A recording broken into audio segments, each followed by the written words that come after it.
Rivalité féminine, jalousie, compétition.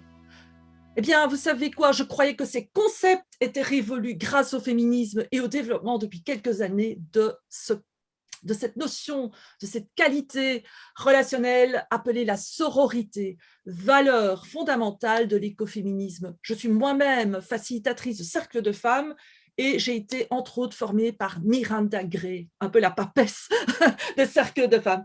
Et je découvre, il y a un peu plus d'un mois, sur LinkedIn, le livre « En finir avec la rivalité féminine » paru aux éditions Les Arènes et coécrit par Elisabeth Cadoche et Anne de Montarlot. Livre qui nous démontre qu'il n'en est rien. Un livre provocateur qui m'a tout de suite donné envie d'inviter les co-autrices que j'ai le plaisir d'accueillir aujourd'hui dans cette nouvelle interview de la boîte à livres. Bonjour Elisabeth. Bonjour Oriane. Bonjour Anne. Bonjour Oriane. Bienvenue dans la boîte à livres. Merci. Ravie d'être là. Je vous avoue que l'introduction de votre livre m'a donné un peu froid dans le dos et m'a fait retomber sur terre. Et on peut dire aussi que vous avez enfoncé tout de suite le clou jusqu'à la moelle en nous rappelant une série de rumeurs attaquant des femmes en vue comme Michelle Obama, Brigitte Macron. Et cela ne concerne pas que nos célébrités, car plus loin, page 47, vous racontez l'histoire horrible d'Alisha, jeune ado de 14 ans harcelé puis tué par son petit ami avec la complicité de sa soi-disant copine. Alors, dites-nous, comment avez-vous pris conscience de cette lutte entre les femmes? Alors, vous avez pris des situations extrêmes qu'on a décrites dans le livre. C'est vrai que nous, on a publié, avant celui-ci, l'an dernier, en 2021, on a publié un livre sur le syndrome d'imposture, pourquoi les femmes manquent tant de confiance en elles, aux arènes. Et pour ce faire, on a recueilli plus d'une centaine de témoignages de femmes sur le manque de confiance. Et on a décidé de consacrer un chapitre aux femmes entre elles, parce qu'on avait plein de témoignages assez glaçants de femmes qui avaient perdu leur confiance parce qu'elles avaient subi des exactions de la part d'autres femmes, parce qu'elles avaient entendu de la part de leur mère une phrase assassine, voilà, des choses comme ça. Et avec Anne, on s'est dit qu'on ne pouvait pas en rester là, qu'il y avait trop de choses, qu'il y avait un vrai sujet. Alors, vous avez raison, ça fait froid dans le dos quand on fait un petit état des lieux. Et ce qui nous a en fait convaincus de le faire, ce n'était pas pour faire un livre de provocation ou quoi que ce soit, pas du tout. C'était, au contraire, on a compris qu'il s'agissait d'un tabou, c'est-à-dire que c'est malséant d'en parler, on préfère mettre ça sous le boisseau, sous le tapis. Voilà, oh mais non, avec la sororité, maintenant c'est formidable. Sauf que la sororité, c'est un vœu pieux, enfin non, c'est déjà une réalité à bien des égards. Mais reste qu'il y a encore des comportements chez certaines femmes qui sont teintés de rivalité.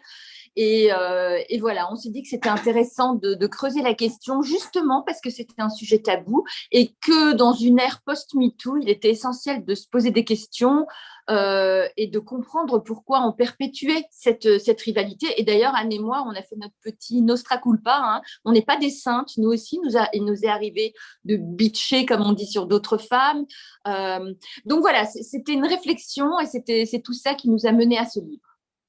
Oui. Et puis aussi, on s'est rendu compte à la sortie du premier livre, du syndrome d'imposture, dans notre expérience personnelle, que finalement, on n'a pas recueilli, on n'a pas eu une certaine effervescence, une certaine réjouissance de la part des personnes féminines que l'on connaît, enfin de notre cercle plus large.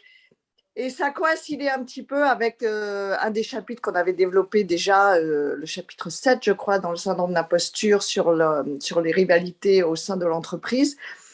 Et on en a fait l'expérience dans notre vie personnelle et par rapport à la sortie du livre où, somme toute, on n'a pas eu beaucoup de témoignages de réjouissance. Donc, on s'est vraiment posé la question, il faut absolument crever l'abcès pour faire avancer les choses, justement, sur cette rivalité un petit peu qui tapisse un petit peu notre psyché, notre personnalité, nos échanges entre les femmes.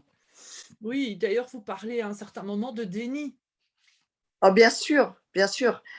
Il y a beaucoup de déni parce que c'est tabou, c'est ce que disait Elisabeth, surtout à l'ère MeToo.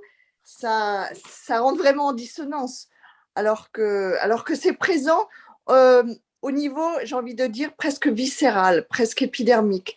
On a tous, c'est ce que disait Elisabeth aussi, on a tous une réaction un petit peu automatique quand on voit une femme, de la juger et d'avoir un dialogue interne qui est quand même assez difficile, enfin assez négatif. On peut, pas tout le temps, mais sur le corps, notamment sur, enfin, dans beaucoup de domaines. Hein. Donc, c'est très présent, mais on n'en parle pas parce que c'est tabou, parce que ça ne fait pas bien.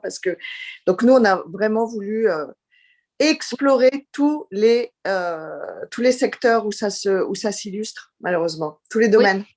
Ça qui était intéressant, c'est que le tabou, en fait, il est tel qu'il muselle les femmes et qu'elles préfèrent dire mais non, pas du tout, moi j'adore, etc. Et il y a cette espèce d'idée que c'est un mythe, que à qui profite le crime, bah, c'est les hommes encore, etc. Et pas du tout. Je veux dire, alors après on va peut-être parler des raisons et d'où ça vient et du patriarcat et tout ça, mais c'est vraiment notre responsabilité de perpétuer cette rivalité. Donc quand on a commencé à interviewer des femmes qui nous disaient mais non, mais pas du tout, au début il y avait cette réaction comme ça un peu fermée, mais dès qu'on grattait un peu, oui, on avait des témoignages. Et au début, on a eu beaucoup de témoignages de victimes, entre guillemets, de femmes qui me disaient ah bah oui, moi j'ai une patronne qui a une peau de vache, ah bah oui, moi ma sœur, etc.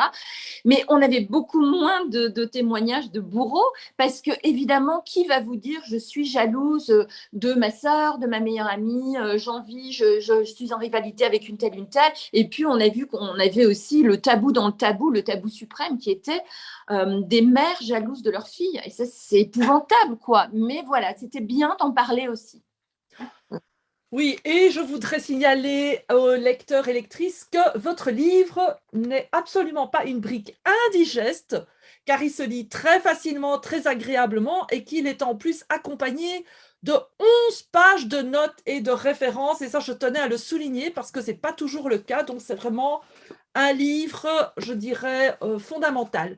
Alors, selon vos observations, comment s'exprime cette différence entre rivalité féminine et rivalité masculine? Parce que vous avez abordé justement qu'il y avait deux types de rivalité. Oui, en fait, la différence, c'est vrai. La rivalité existe aussi chez les hommes, bien sûr.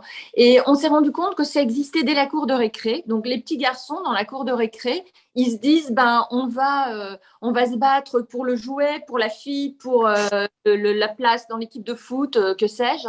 Mais ils le font d'une manière frontale. Ils se disent les choses, on y va, on est en rivalité et que le meilleur gagne, en fait. Il n'y a pas d'affect démesuré là-dedans. Alors que les filles, comme elles sont élevées dans la douceur, dans faire attention à l'autre, dans une forme encore de fragilité, mais finalement, elles taisent leurs émotions et au lieu de grandir face à face comme les hommes, elles grandissent côte à côte. Et quand le goût du pouvoir ou l'ambition leur viennent, ben, soit elles vont être frustrées parce qu'elles n'ont pas appris à l'exprimer, soit elles le font, on va les traiter d'hystériques. Donc il y a tout un contexte qui fait que ce n'est pas que la rivalité n'existe pas chez les hommes, c'est juste que chez les femmes, elles n'ont pas appris à gérer la rivalité. Et comme elles n'ont pas appris à le faire de manière saine, si vous voulez, en disant les choses, eh ben, elles adoptent des stratégies de contournement. Mais là, Anne, je vais laisser la psy expliquer cette stratégie. Oui, c'est exactement ça. Les femmes, on leur a donné la possibilité d'agir, mais en coulisses.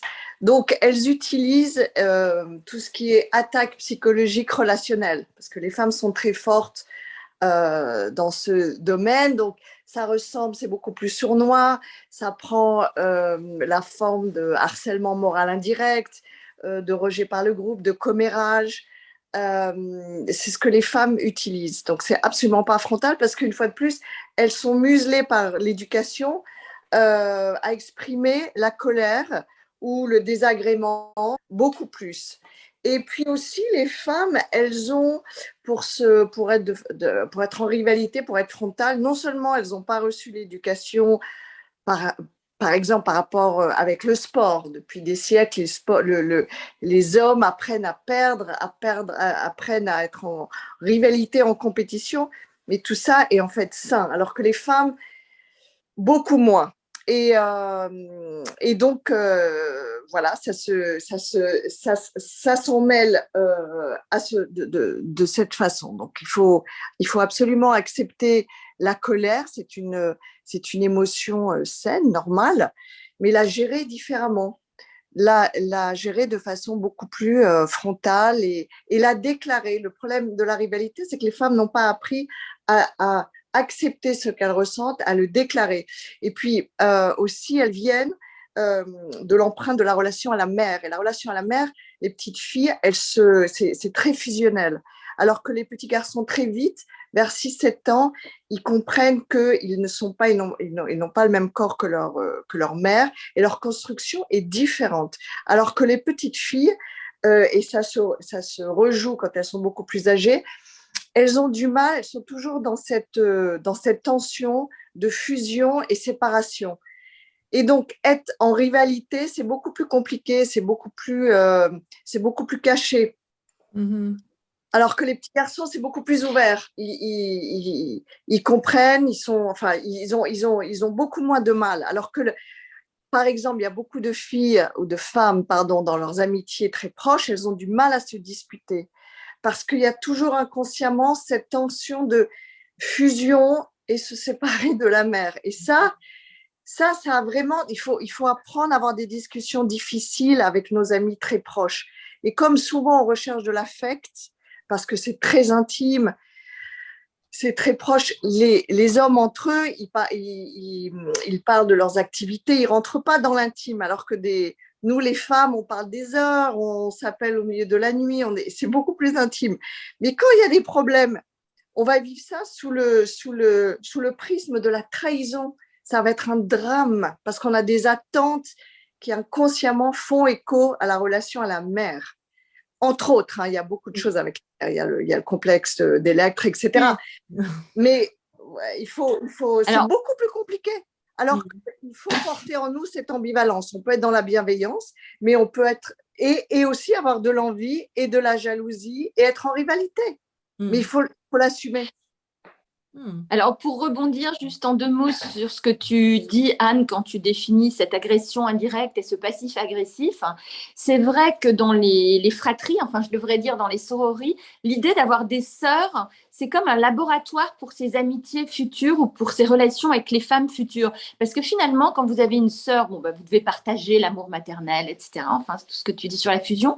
Mais c'est comme un laboratoire sur la vie future. Donc, finalement, on va se chamailler avec ses sœurs, mais au bout du compte, on est de la même famille, on a un lien un peu infrangible normalement. Et donc, on aura moins recours, on va se dire plus les choses avec ses sœurs et ça va peut-être faciliter les amitiés plus tard. Alors que quand vous n'avez pas de sœur et que vous arrivez... que vous devez socialiser et que peut-être vous êtes en fusion avec votre mère et que vous recherchez ça avec vos amis, ça va peut-être faire plus de problèmes et favoriser l'usage du passif agressif. Voilà. Et il ne faut pas que ça devienne toxique parce qu'il y a des rivalités qui ressemblent quand même à du Schadenfreude, c'est ce qu'on met dans le livre, c'est-à-dire à une rivalité toxique. C'est-à-dire que non seulement on convoite ce que l'autre a, mais on veut que l'autre échoue. Donc, c'est vraiment toxique. Alors qu'une rivalité classique et saine que l'on a au sein des familles, parce qu'on se dispute l'amour des parents, ça, c'est tout à fait normal. Mais même entre amis, d'ailleurs, vous pouvez même entre amis, avec votre amie parce qu'elle a obtenu quelque chose que vous n'avez pas encore. Oui. Histoire de temporalité, une fois qu'elle vous aura rassuré, que vous aurez compris que voilà, elle a eu le job, le fiancé, l'enfant, peu importe, mais que c'est une histoire de temporalité et que vous aussi, c'est pas parce qu'elle l'a que ça vous l'enlève à vous, mais vous allez surmonter ça. C'est effectivement ce que disait Anne, quand on commence à non seulement envier ou jalouser, mais à vouloir du mal à l'autre, là, ça devient toxique. Mais heureusement, c'est pas la majorité des cas, bien sûr. C'est passionnant, tout ce que vous êtes en train de partager. Et vous répondez déjà aux questions que j'avais préparées, donc c'est extra. Moi, j'avais envie de vous demander quel lien faites-vous entre cet effacement parfois presque maladif chez certaines femmes et cette agressivité contre leurs semblables? Oui, alors là, vous faites référence à notre précédent livre, effectivement, sur le syndrome d'imposture et le manque de confiance des femmes, mais ça a beaucoup à voir déjà parce que la genèse de ce livre se trouve dans notre précédent essai. Et c'est vrai que le manque de confiance, c'est quelque chose qui va favoriser cette rivalité, parce que d'une certaine manière, vous projetez sur l'autre vos propres failles. C'est-à-dire que cette rivalité, par exemple, par rapport au corps des femmes, hein, qui est vraiment le sujet, hein, on est tout le temps en train d'envier une telle parce qu'on la trouve plus belle, plus mince, plus jeune, plus musclée, que sais-je. Et en fait, ça a vraiment à voir avec la confiance. Si vous n'avez pas confiance en vous, vous allez toujours vous comparer à l'autre. Le poison de la comparaison, il est vraiment très présent. Si vous avez suffisamment confiance en vous, si vous avez réglé tous ces problèmes d'apparence, si vous n'êtes pas dans la comparaison permanente, mais au contraire, vous allez aller vers l'autre avec une vraie curiosité, sans être tout le temps dans le jugement. Donc ça, c'est vraiment, ce livre est un corollaire. C'est vraiment, ça fonctionne ensemble, ces deux essais. Et c'est vraiment une réflexion sur la place des femmes aujourd'hui et comment on doit considérer l'autre et pourquoi entrer en rivalité avec une autre. Il y a aussi beaucoup d'histoires et de sociétés, de causes sociologiques là-dedans, parce que longtemps, les femmes ont été élevées dans la peur du manque. Dans l'histoire, on voit que les femmes, elles devaient trouver un bon mari, donc elles étaient jugées sur leur physique, si elles n'avaient pas l'argent ou la dot nécessaire, etc. Donc, elles avaient tout le temps cette peur du manque. Et c'est comme si c'était resté ancré dans notre ADN. Et où finalement, certaines femmes, elles ont l'impression, en tout cas en entreprise par exemple, elles ont l'impression que si quelqu'un prend tel poste, prend une part du gâteau, ça va les priver, elles, d'un morceau de ce gâteau. Et ça, c'est une question d'état d'esprit. On est élevé, alors je crois que c'est Carol Dweck, Anne, tu vas me compléter, Oui, une psy qui disait que en fait on est élevé dans un état d'esprit de manque alors qu'on devrait éprouver un sentiment d'abondance. On est élevé dans un état d'esprit fixe comme si on avait droit qu'à certaines choses alors qu'on devrait avoir un état d'esprit croissant. On est encore en formation. C'est ça, n'est-ce pas, que dit oui, Carole? oui, c'est ça, exactement. Et puis dans le livre précédent, dans l'essai précédent, pour rebondir aussi sur cette question d'effacement, les femmes sont vraiment victimes de toutes les injonctions contradictoires. Il faut être mince, mais il ne faut pas être trop mince. Il faut avoir de la confiance en soi, mais pas trop, sinon on est autoritaire. Enfin bref, la liste est très très longue. Et ça amène à un certain effacement et plus l'interdiction de la colère, etc., de ce qu'on a vu tout à l'heure. Et ça amène justement à des comportements passifs, agressifs, détournés, que ça soit donc en entreprise ou même dans les familles, parce qu'il y a il y a beaucoup de passifs agressifs et de comportements un peu reines des abeilles aussi dans les familles et dans les entreprises, parce que les femmes sont corsetées par ça. Donc tout ça, c'est intériorisé et ça sort de façon, c'est aussi violent, hein, mais ça sort de façon plus agression relationnelle. Ce n'est pas déclaré. Alors que les hommes, ils peuvent non seulement se déclarer, mais en plus c'est teinté de virilité, ça fait bouger les choses, etc. Donc on voit bien le fossé. Donc ça nourrit la rivalité. Et la rivalité non exprimée. Donc, Oui, c'est en fait la rivalité entre hommes, non seulement elle est acceptée, mais elle est valorisée. les valoriser. Dans toute notre histoire occidentale, il y a eu des récits de lutte, de bravoure, de guerre, et donc les hommes s'en trouvaient grandis. Alors que quand on voit deux femmes commencer à s'énerver, ne serait-ce que par la parole, hein, sans en venir aux mains, tout de suite on va dire ah ben, elles se crêpent le chignon, ce sont des chiffonnières, elles sont hystériques. Voilà, il y a toujours cette vision de la colère féminine comme quelque chose d'inacceptable socialement. Et voilà, et ça nourrit donc aussi la rivalité et le côté détournement, passif-agressif, etc. Et puis tout le côté misogynie intériorisé quand même, qui bien sûr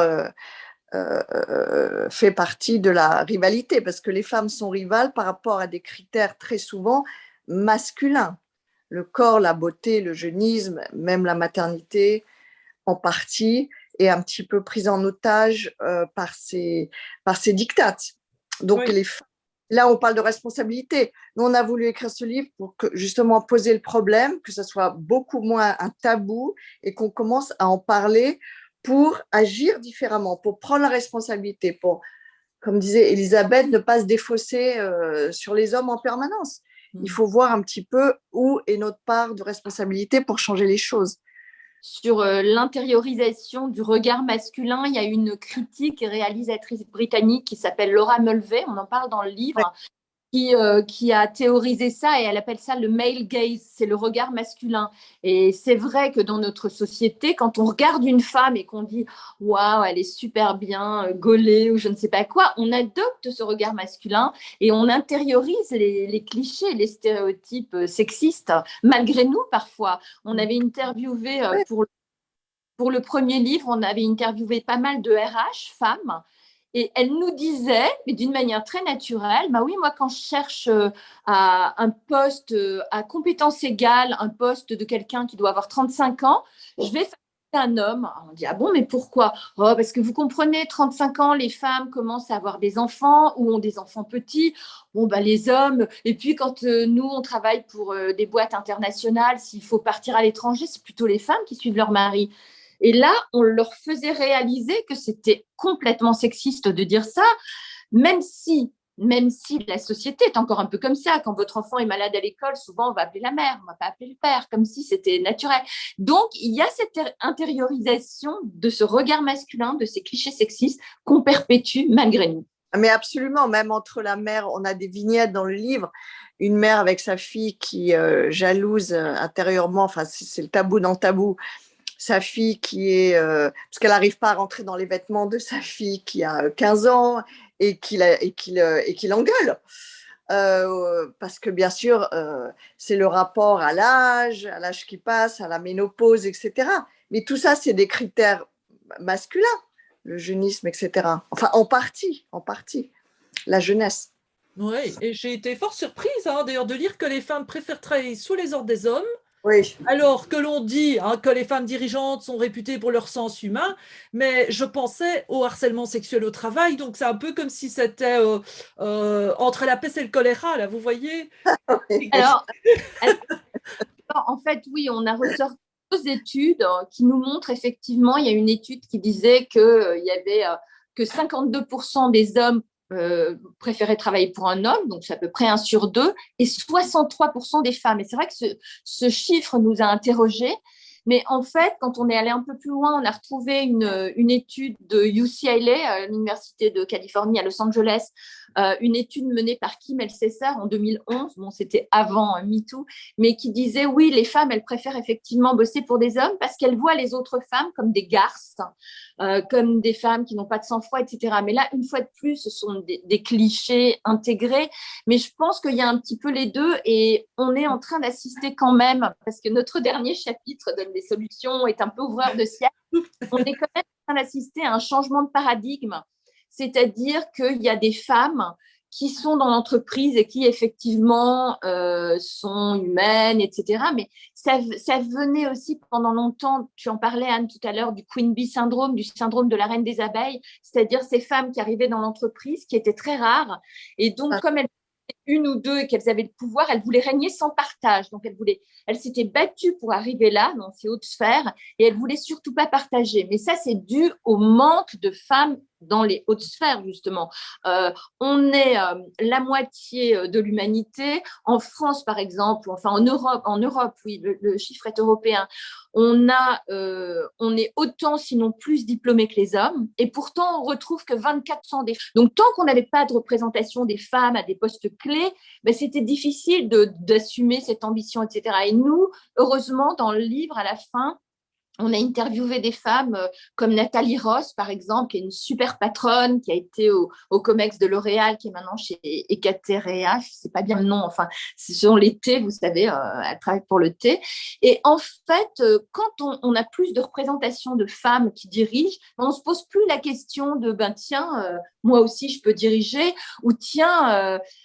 voilà, ça a aussi à voir avec… Je voulais dire aussi, parfois en entreprise, c'est ce qu'on cite dans le livre, on peut faire l'expérience d'une boss ou d'une collègue qui va soit, par exemple, avoir un comportement plus maternant ou de distanciation, distant ou de copinage, parce que ça fait écho aussi à la relation Et bien sûr, c'est inconscient à la mère, où la mère, on a très souvent une relation ambivalente avec la mère, parce que la mère, elle apporte du bien-être, mais elle apporte du conflit aussi. Donc ça peut ressortir inconsciemment, je ne sais pas si d'avoir une boss ou une collègue, justement, qui va rentrer un petit peu dans ces 3 types de comportements. Donc, il faut y prêter attention pour ne pas tomber dans le piège, justement. Parce que ça, c'est inconscient, hein. C'est des réflexes inconscients, mais qui sont encore prégnants. Oui, puis il y a aussi le double langage. Parce que, par exemple, si vous avez un boss, un patron homme qui se met en colère, vous allez dire, waouh, il a un leadership charismatique, etc. Ouais. Alors que si votre patronne se met en colère, mais d'une manière justifiée, parce que vous avez mal fait quelque chose ou quoi, vous allez tout de suite dire, ah, mais c'est une peau de vache. Mais pourquoi on attendrait des femmes qu'elles soient plus douces, etc. Vous voyez, c'est aussi nous qui avons intégré ça. Voilà. J'ai quand même entendu dans votre discours qu'il y a des possibilités de sortir de ces schémas. Est-ce que vous pourriez nous donner une piste pour sortir de cet enfermement? Première chose, c'est qu'il faut en prendre conscience. C'est-à-dire, il faut prendre conscience de tout ça, de tout ce qu'on vient de dire là, parce que ça nourrit une narration interne. C'est-à-dire ce qu'on se dit quand on est avec des femmes, quand on est au milieu de femmes, quand on a une femme en face de nous. Il faut prendre conscience de ça, il faut assumer absolument nos sentiments d'envie ou de jalousie. C'est normal, il faut en parler. C'est ce que je disais tout à l'heure, où il faut commencer à accepter cette ambivalence entre je suis bienveillante, etc., mais aussi j'ai des points de jalousie, et en parler. Ça, c'est vraiment important. Il faut absolument rendre ça visible. C'est vraiment, chez la femme, tout est un petit peu invisible. Il faut commencer à rendre visible ça pour justement arriver à un autre degré de discussion. Parce que sinon, on va se disputer avec la collègue, on va se disputer avec notre ami. C'est complètement stérile. Une des solutions, c'est d'arrêter de commenter, de faire... du corps des femmes, des autres femmes, de les juger tout le temps. On a des femmes qui sont en couple avec une compagne, un compagnon, mais elles nous disent, quand on arrive dans une soirée, on ne peut pas s'empêcher de repérer les belles filles, celles qui vont nous faire c'est complètement fou. Donc, ce sont des réflexes, comme disait Anne, un peu conditionnés comme ça, archaïques, on ne sait pas d'où ça vient. Mais en tout cas, commencer à s'interdire ça. C'est-à-dire que plus jamais vous ne commentez le corps d'une autre femme, etc. Et si une de vos amies vous dit « Oh, tu as vu, celle-là, elle a fait trop de botox ou elle a un peu pris, elle a pris du poids », non, quoi, ne pas prêter le flanc à ça et ne surtout pas, enfin voilà, ça c'est, pour moi, c'est la première chose. On l'a fait, une fois de plus, mais à culpa. Ouais. Mais une fois qu'on a pris conscience de ça, c'était aussi, on en parlait pour la confiance. Vous savez, quand vous croisez une femme qui s'est mariée il n'y a pas très longtemps ou qui s'est mise en couple et que tout d'un coup, alors, c'est pour bientôt le bébé. Mais non, on ne sait pas ce qu'elle vit. Peut-être qu'elle ne veut pas d'enfant. En fait, il faut apprivoiser vraiment la peur de l'autre femme. Parce que quand on a peur de l'autre femme, en fait, on a peur de nous-mêmes. C'est-à-dire que quand on ressent ça, immédiatement, il faut se dire, mais qu'est-ce qui ne va pas chez moi? J'ai peur de quoi là? Et ça touche à la confiance en soi, à la construction. Qu'est-ce que je projette sur l'autre? Quel aspect de moi-même je ne veux pas voir? Donc, il faut commencer à se faire sa propre autocritique, un nouveau mécanisme, une nouvelle habitude pour casser ça, justement, pour avoir une parole impeccable. Ben merci sur ces recommandations finalement toutes simples, mais pas faciles, je crois. Eh bien, nous allons aller tout doucement vers la clôture de cette interview. En tout cas, où peut-on se procurer votre livre à part en ligne? Alors, effectivement en ligne et puis dans toutes les librairies, dans les Cultura, dans les Décitres, voilà. Voilà. Super, bien. Un tout grand merci, Elisabeth et Anne, d'avoir accepté de faire cette interview et de m'avoir permis de vous présenter à ma communauté. Oui. Oriane, c'était vraiment un plaisir d'échanger avec vous. Ouais. Super, merci beaucoup. Alors, pour ne rater aucune de nos prochaines interviews, abonnez-vous à ma chaîne, aidez-moi à rendre plus visibles mes invités en cliquant sur le petit pouce et en activant la cloche pour ne rater aucune des vidéos. Et puis, je crois que la meilleure des choses, c'est de partager avec vos amis parce que cela pourrait leur faire du bien. Et nous vous disons au revoir, à très bientôt. Au revoir. Pour d'autres livres, d'autres univers, d'autres manières de voir le monde.